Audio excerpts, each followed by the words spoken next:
Tenya akkam jirtan akkuma beekamti dhimmataa jiru sirbeetii fi hilwaa wal faana isinii dhiyeessaa turuun kiyyan yaadatama arra mee dhimmi kun akka seera biyya Jarmanitti maal ta'uu danda'a kajuu ogeessa seeraatii fi abukaatoo nama ogeessa seeraa kan federaalaatii fi kan naannoo Oromiyaa irratti hojjechaa jiru kan abbaa seeraa ta'uudhaan waggaa baay'ee hojjete Amammo ogeessa seeraatii fi gorsaadha akkasumatti dhimmoota naannoo Oromiyaatii fi akkasuma dhimmoota federaalaa hedduu irratti qabatee kan hojjetaa jiru. Obbo Abdulatif Ame Elemoo Jaaman ogeessi seeraa kun arra dhimmi kun seeraan maal ta'uu danda'a akka biyya sana akka jiru guutuu dhageeffadhaa yeroo sa'a gabaabduufiin haasofsiise turtii gaarii. Akkam jirtan? Nagaa jirtu? Nagaya. Aye. Obbo Abdulatif. Hayyee ni arra dhimmi isinii bilbileefi. Tole. Dhimma taajuu shurrubbeetii fi hilwaa quba qabdan. Dhaga'ee jira. Dhaga'ee jira. Mee wanni kun yakkisaa akka seera biyya Jarmanitti moo akka biyya keenyaatti akkamiin nu ilaaltan? Yakki isaanii kan ilaalamu biyyatti jiraatan akkaataa seera biyya Jarmanii seera akka biyya Jarmaniitti ilaalama. Tole. Akkaataa isaan ilaalame murtiin kennamaa jechuudha yookaan himatamu ta'e. Okay. Mee maal ta'uu danda'a amma yakkoonni akkanaa kun akka seera biyya saniitti? Maal ta'a jedhameeti yaadama? Galatooma dursa carraaf kennitanii fi biyya Jarman keessatti yakki tokko raawwachuudhaaf ulaagaawwan kaa'amanii jira. Akkaataa seera Jarmanii fi yakka gosa jecha yakka gosa sadii jira. Tokko seera yakka Jarman bara 2009 fooyya'ee bahee irratti yakka jecha cimaa, yakka jecha daasibaa yookaan ammoo taraa, yakka jecha salphaa jedhee kaa'a. Haaluma kanaan yakka jecha cimaa jalatti boqonnaa 16 keewwata 211 jalatti yakka jecha cimaa jedhee kan kaa'u namni raawwate hanga adabbii umrii guutuu adabamuu akka danda'udha seerrichi kan tumu. Yakka jecha cimaa suniif ammoo ulaagaleewwan kaa'amanii jira jechuudha. Ulaagaleewwan sanniin barbaachisu ibsuudhaaf barbaachisaa taanaan ibsuu dandeenya. Tole mee nu ibsamee haala kam kamii yakki yoo ta'e aga umrii guutuu ta'uu danda'a. Isa sanii wal qabatee maaddara specific aggravated circumstance jedha. Isa jalatti ammoo maal akka hammatu.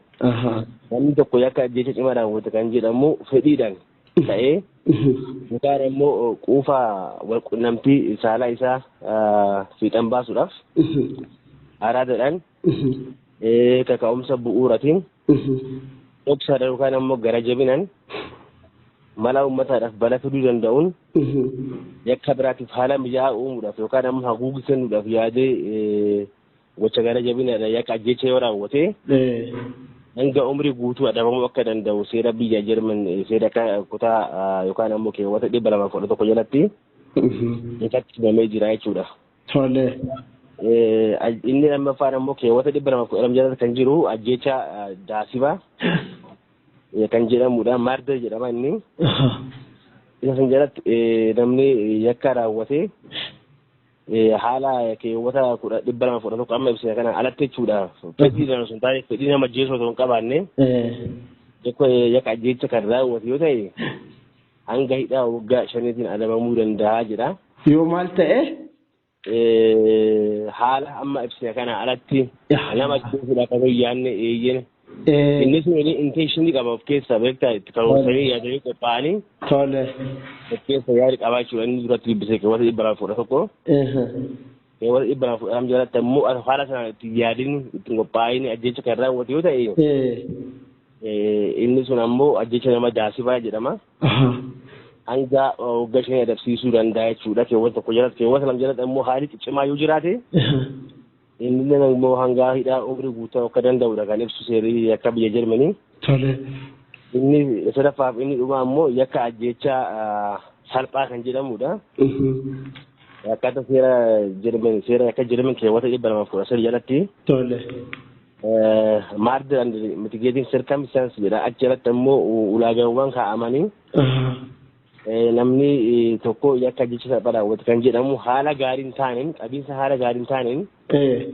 Miidhamaa yookaan immoo maatii miidhamaatiin yakki sirriitti raawwatamee aariidhaan kakaafamee jechuudha. Yookaan immoo miidhamtuun arrabsoo cimaa ta'e yookaan immoo battalumatti of to'achuu dhabee yakkichi kan raawwate yoo ta'e yookaan immoo dhimma biraa haala cimaa hin taane yakkichi kan raawwate yoo ta'e adabbii waggaa tokko hanga waggaa 10 adabsiisuu akka danda'udha jechuudha kan seera biyya kana keessatti kan tumame jechuudha.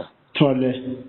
Kanaaf gabaabumatti namni yoo amma himatame jedhee kana keessa kamiin himatama kan jedhu kan murteessu haala raawwii gochichaa qorannaa fi akkaataa himannaa itti dhiyaatee fi firiiwwan dubbii sana mirkaneessuudhaaf xiinxala manni murtaasisu irratti hundaa'ee himannaan murtiin kan kennamu ta'a jechuudha. Kanaaf kamiin himatama kan jedhu yakkoota kanneen keessaa yakka jecha cimaan himatamamoo yakka jecha daasiban himatamamoo yakka jecha salphaan himatama kan jedhu qorannaatii fi ragaa argametu murteessaa jechuudha akkasanitti. Kanaaf yakka jecha cimaadhaan himatama taanaan hanga umurii guutuu adabamuu danda'a.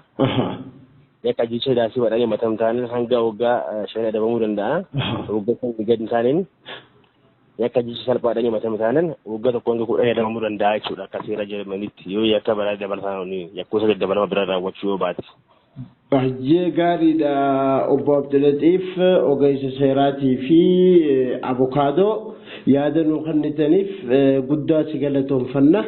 Yeroo biraattis akkanumatti dhimma seeraa irratti kan isinii bilbillu ta'a. Maayii irratti gorsaa fi ergaa qabaatte yoo jiraatte. Tole namni kamiyyuu yakka raawwachuun lubbuu namaa haqaan alatti bahuu hin qabdu. Lubbuu namaa kana gatii rabbi akka dandeettiidhaan akkam akka uumamin beekama waan ta'eef namni tokkoyyuu ajjeefamuu hin qabu. Ajjeesuun haqaa miti. Kanaaf wantoota biyya keessa nama galchanii yakka ajjeechaadhaafis yakkoota bara nama kakaasuu danda'an qusachuudhaan lammiiwwan eenyuyyuu taanaan lubbuu namaa akka hin balleessinee fi yoo haalli rakkisaan uumamellee biti dhiirsaa fi niitii nama guyyaa muraasa yoo wajjin dabarsuun ajjeesuun baay'ee namatti ulfaata. Kanaaf yoo danda'ame wajjin jiraachuudha. Dadhabama immoo karaa nagaatiin gargari bahuun otuma danda'amu akkaan malitti lubbuu wal balleessuu wal galaafachuun kun haqaa miti. Seerallee qofaa miti. Rabbiin nama gaafachiisa. Kanaaf namni eenyu dantanaan gochoota akkasii babbada kana ajjeecha suukanneessa ta'uu waan fedhilla ta'uuti kanneen irraa of qusatanii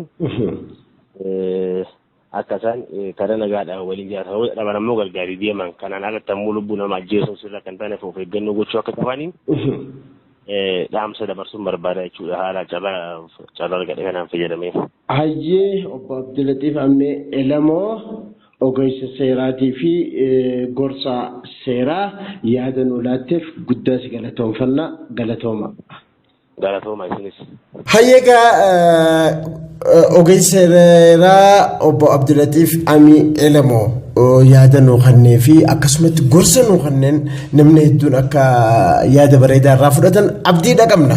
Torban waan haaraa jiru qabadheetiin dhiyaadha nagayetti.